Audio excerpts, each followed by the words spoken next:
Hi friends, first எல்லாத்துக்கும் sorry. நான் வந்து நேத்திக்கு நான் தான் சொன்னேன், இன்னைக்கு 2:30க்கு நம்ம ஜேஎஃப்டபிள்யூ பின்ஸ் யூடியூப் சேனலில் லக்ஷ்மி பிரியா குக்கிங் பண்ணுற ஷோ வருது, வாட்ஸ் குக்கிங் அப்படின்ட்டு சொன்னேன்.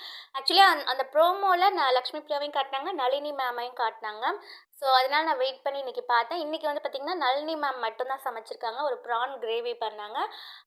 டு பி கண்டினியூட்னு போட்டாங்க. ஸோ செகண்ட் வீடியோவும் நளினி மேம் தான் கண்டினியூ பண்ணுவாங்க போல். இல்லை எல்பி எப்போ வருவாங்க தெரியல. ஸோ இன்றைக்கி பார்த்ததுட்டு ஒரு ஐடியா தெரிஞ்சது எப்படின்னா, ஸோ அதில் நம்ம அந்த ஷோவில் சமைக்க போகிறது நம்ம லக்ஷ்மி பிரியா தான். நம்ம லக்ஷ்மி பிரியாவே ஒரு டிஷ் வந்து சமைக்க போகிறாங்க. ஸோ அந்த வீடியோ எப்போ வரப்போகிறதுன்னு தெரியல, வெயிட் பண்ணுவோம்.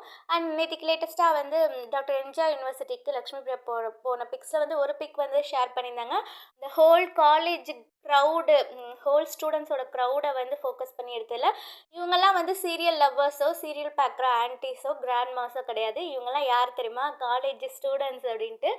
எஸ், மகாநதி பார்த்தது வந்து மோஸ்ட்லி காலேஜ் ஸ்டூடெண்ட்ஸ் தான். ஆனால் இவங்க வந்து டயத்தை மாற்றி மாற்றி பல கொலப்ரேஷன் பண்ணிட்டாங்க. அண்டு நேற்றுக்கு வந்து நம்ம பசுபதியோட இன்டர்வியூ பார்த்துருப்பீங்க நிறைய பேர், டாக்டர் ரமேஷ்குமாரோட இன்டர்வியூ.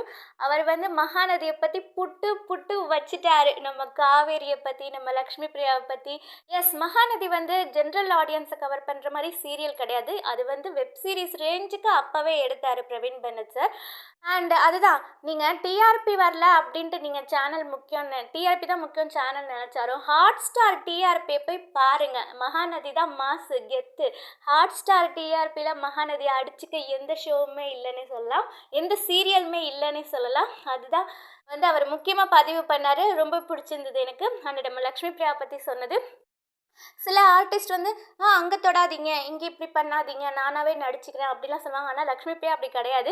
முடிய நல்லா இழுங்க டாடி, அப்போ தான் எனக்கு அந்த ஆக்ஷன் வரும், அப்போ தான் எனக்கு அந்த எக்ஸ்ப்ரெஷன் கொடுக்க முடியும், எனக்கு வலிக்கும் அப்படின்ட்டு கேட்டு வாங்குறாங்க. அதுதான் நம்ம லக்ஷ்மி பிரியா. அப்படி ஒரு நேச்சுரலாக இருக்கணும் அப்படின்ட்டு. ஸோ அது மட்டும் இல்லாமல் பிரவீன் பென்னட் சார் வந்து அவர் மைண்டில் இருக்கிறத விட 50% தான் நாங்கள் காட்டியிருப்போம்.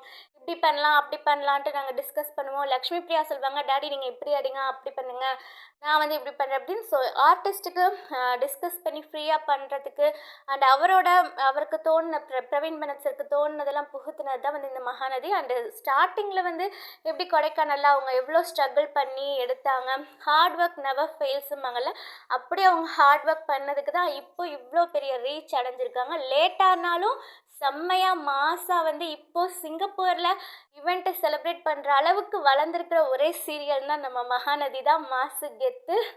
ஸோ நம்ம லக்ஷ்மி பிரியாவோட இதுக்காக வெயிட்டிங். அண்ட் சிங்கப்பூர் ஈவெண்ட்டுக்காகவும் எல்லோரும் வெயிட் பண்ணிகிட்ருக்கேன். எல்லோரும் வந்து லேட்டஸ்ட்டாக பிக் பாஸ் பற்றி போட்டுட்டாங்க, பிக் பாஸில் ஏதோ ஒரு சீரியலோட ஹீரோயின் கலந்துக்க போகிறாங்க அப்படின்ட்டு. உடனே அது எல்பி சுவாமின்னு எந்த போஸ்ட்லேயாவது போட்டால் அந்த போஸ்ட்டுக்கு வந்து வைரல் ஆகிடும். ஸோ அவங்க வந்து வைரல் கண்டென்ட்டுக்காக கூட அது எல்பி அப்படிங்கிற மாதிரி பொருளையே கிளப்பிடலாம். ஸோ பொருளிகளை நம்பாதீங்க. அது லக்ஷ்மி பிரியாவாக இருக்கிறதுக்கு சான்ஸ் இல்லை. ஏன்னா அது எல்லாமே ஏஐ பிக்ஸ் தான். லாஸ்ட்டாக அவங்க ஒரு ஹீரோ பிக்கை காட்டி முடித்தாங்களா, அதுதான் ரியல் பிக்கு, ஹீரோவோட ரியல் பிக்கு. மீது எல்லாமே ஏஐ பிக்ஸ் தான். ஸோ லக்ஷ்மி பிரியா வராங்களா வரப்போகிறாங்களா அப்படிங்கிறது இன்னும் கன்ஃபார்மாக தெரியாத வரைக்கும் நீங்கள் போட்டு மனசு போட்டு குழப்பிக்காதீங்க. எல்லோரும் சிங்கப்பூர் ஈவெண்ட்டுக்காக வெயிட் பண்ணுங்கள். அங்கே ஒரு சர்ப்ரைஸ் அனௌன்ஸ்மெண்ட் இருக்குது.